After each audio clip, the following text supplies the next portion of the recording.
everyone, it's Christina of Crafty Paws.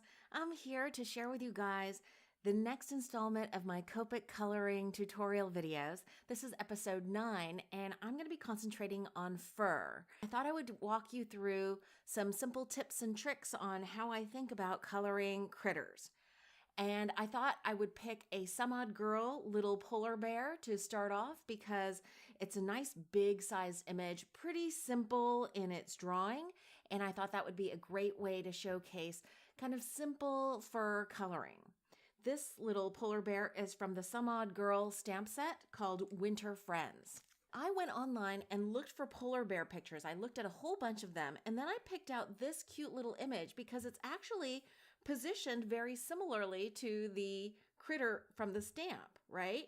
It's got a kind of side view, but the back paws are also showing a little bit. You see a full frontal face.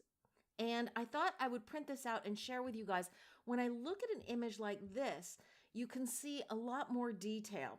Normally people think of polar bears as being just plain white, but that's not really the case. If you look at this polar bear image, it's actually got lots of yellows, kind of skin tone almost, and it's also got some grays, especially on the back paw, back here, a little bit behind the face that defines kind of where the face stops and where the body begins. And looking at an image like that can really be a great shortcut to thinking about the light source for a picture. I've had lots of people ask me how to determine where the shadows go in a picture. And so if you look at this, you can see that there is some shading here, right? Definitely some shading here for the back paw, but you also see a little highlight here. That's because the light is coming from this direction. So you see a highlight here, a highlight here. You see shadows here. And I'm actually, by doing this pencil sketch, mapping out where all the shadows are going. There's lots of shadow here in the underbelly. There's actually shadow here.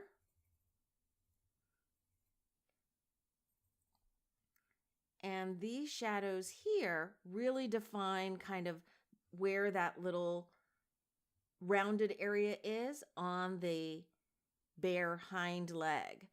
Then you also see a shadow here. And you definitely see shadows here. And you see shadows here and definitely in the ears. You see shadows back here on the back side of the leg. You also see shadows here. So that's a pretty good shadow map on this image. And you can keep an image like this off to the side as you're coloring. And that's what I'm going to do here. I figured I would first start by trying to map out the shadows. And I'm going to take a very pale color and do that. I'm using an E51. And I'm just going to do some light flicking all the areas that are in shadow. And mind you, this is a light color, but I'm just trying to make sure that I map out the shadows correctly. I am making sure that I'm flicking in the same direction that I think the fur is growing so that anything that still shows after I lay in the next color of shadow will still make sense in terms of the direction of the fur. But I'm going under all the areas that I think are in shadow that I kind of mapped out on the photo image. I'm trying to get in the areas around the sides of the face, around the ears, on the inside of the ears. I've also tried to get where the snout begins between the eyes, and I'm trying to create kind of an illusion of fur even where the lines of the image are really straight and strong. I'm trying to get in shadows at the little ends of his little smile, underneath his head, by his neck, between his front paws, and on the back paw as well.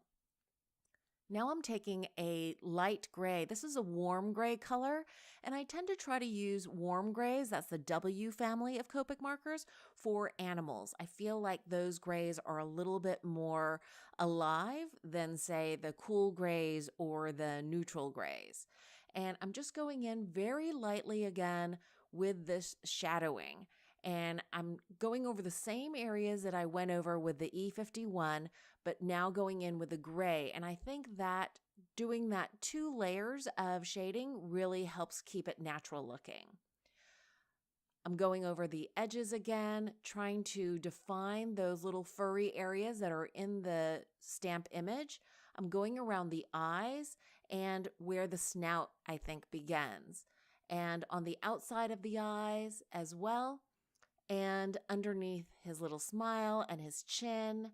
I'm trying to create a furry look around his face, just creating a little bit of texture where there might not be any in the actual stamped image.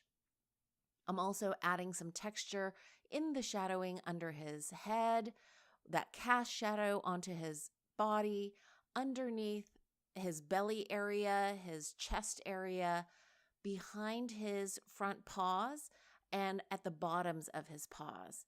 That's the backside of his belly and his hind leg. Anywhere that you think there'll be kind of like an inset or a joint, I'm trying to put in a little bit of shadow on the underside of the tail, again on the snout area where that starts. And remember, there's no line drawn in onto that stamped image where that snout begins, but there's clearly a beginning of shadowing so that you can get a sense of depth with that snout. I'm taking a 0 marker there and trying to eliminate some of the coloring there right around above his nose, but before his snout begins. And now I'm taking a light warm gray, that's probably a W5 for the rest of the nose. And with the nostrils, I'm going a little bit darker. I'm going in there with a W7. So a W5 for the rest of the nose, a W7 for the actual nostrils.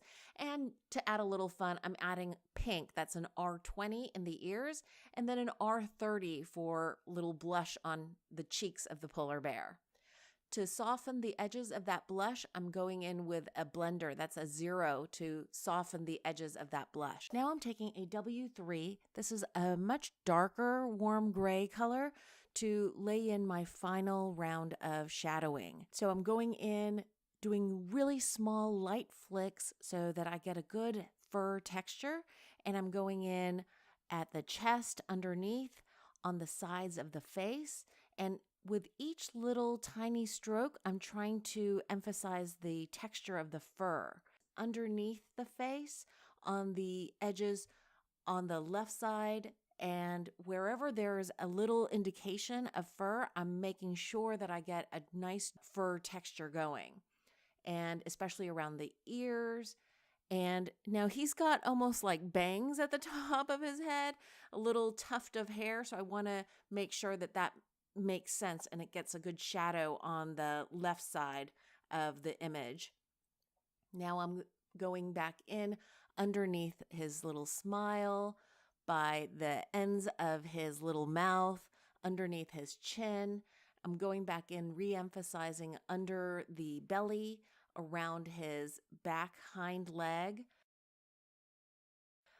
and around the edges on the back side of this front paw and on the underside of the paw where the little toes are. And I'm now going in and emphasizing the cast shadow from the head. And I'm imagining that the cast shadow isn't huge. It's not like the light source is coming way over from the right side of the image. It's just kind of right up front. So I'm not having huge shadow areas, and I'm going back in and just re-emphasizing all those little shadowed areas. And that's pretty much it for the Copic coloring of the image. The last steps are to just redefine the black eyes. I do that with a black Copic multiliner pen. And I also do white highlights. I add little white highlights with a white gel pen on the eyes. I just make little dots and a little dash over the top of the nose. And that's it for the Copic coloring. Now, here's a picture of the completed card front. I've made kind of a Northern Lights background. This is all a single layer card. And if you're interested in the particular colors I've used, please check out my blog post, which I will link to in the description box below. I hope you enjoyed this Copic coloring process video. If you did, please give it a thumbs up. Thank you so much for watching. I hope you guys are having a wonderful crafty day.